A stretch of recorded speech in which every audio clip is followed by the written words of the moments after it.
बुद्ध के अपने शिष्यों के लिए आखिरी शब्द थे अपा दीपो भव, अपने प्रकाश स्वयं बनो। जब बुद्ध इस दुनिया से जा रहे थे तो स्वाभाविक रूप से हजारों शिष्य उनके चारों तरफ इकट्ठा हो गए। वे रोने चिल्लाने लगे। गुरु उन्हें छोड़कर जा रहा था।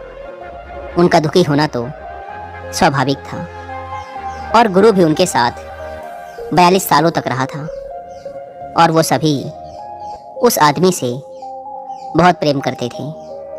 वे उनकी आभा, उनके खिंचाव से प्रेम करते थे। वह उन सबसे सुंदर व्यक्तियों में से एक थे जो कभी भी इस पृथ्वी पर चले होंगे।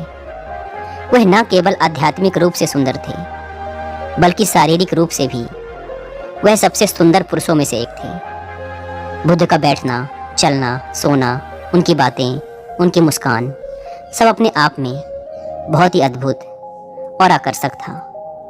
बुद्ध को देखना ऐसा था मानो किसी ताजे खिले कमल के फूल को देखना, पूर्ण रूप से निश्चल, शांत और स्थिरता की मूर्ति। और वे सभी लोग बुद्ध से अथाह प्रेम करते थे। उन लोगों ने उस एक इंसान के लिए सब कुछ त्याग दिया था, सब कुछ जोखिम में डाल दिया था। लेकिन अब वही इंसान उन्हें छोड़कर जा रहा था तो वो सब रोने लगे। उनके रोने को, उनके आंसुओं को, उनके दुख को कोई भी समझ सकता था। लेकिन बुद्ध ने कहा, चुप हो जाओ, ये रोना धोना बंद करो। और तुम सब रो क्यों रहे हो? इससे क्या फर्क पड़ता है कि मैं इस दुनिया में रहूं या ना रहूं? मैं तुम्हारा प्रकाश नहीं था। तुम्हें अपना प्रकाश स्वयं बनना होगा। और मैं कह देता हूं कि जिस घटना को आज तुम सब एक श्राप समझकर रो रहे हो वही तुम सब के लिए एक वरदान सिद्ध होगी। क्योंकि जब मैं चला जाऊंगा तो तुम खुद को खोजने का प्रयास करोगे। जब तक मैं यहाँ था तो तुम्हारी खुद से ज़्यादा मुझ पर दिलचस्पी थी।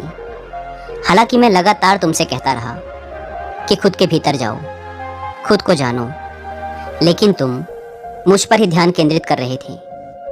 अब जब मैं यहाँ ना रहूँगा तो तुम खुद के भीतर जाने के लिए बाध्य हो जाओगे। और ठीक ऐसा ही हुआ। बुद्ध के महापरिनिर्वाण के बाद बहुत से लोग बुद्धत्व को प्राप्त हो गए।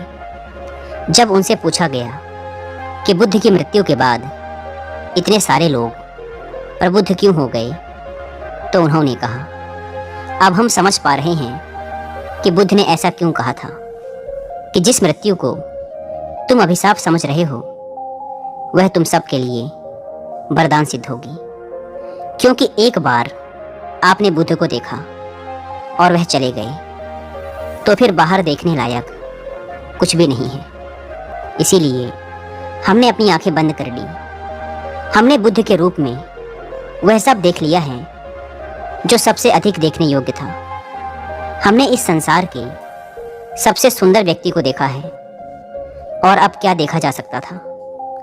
बुद्ध के जाने के बाद ना तो कुछ सुनने लायक बचा था और ना ही कुछ देखने लायक। तो हमने अपनी आंखें बंद कर ली और भीतर की ओर मुड़ गए। पर क्योंकि अब बुद्ध बाहर नहीं थे तो पहली बार हमने उनकी आवाज़ अपने भीतर सुनी। जब तक बुद्ध हमारी आंखों के सामने थे तब तक हम अपने भीतर की यात्रा को कल पर टालते रहते थे, क्योंकि हम उनके व्यक्तित्व, उनके करिश्मों में ही मुग्ध रहते थे।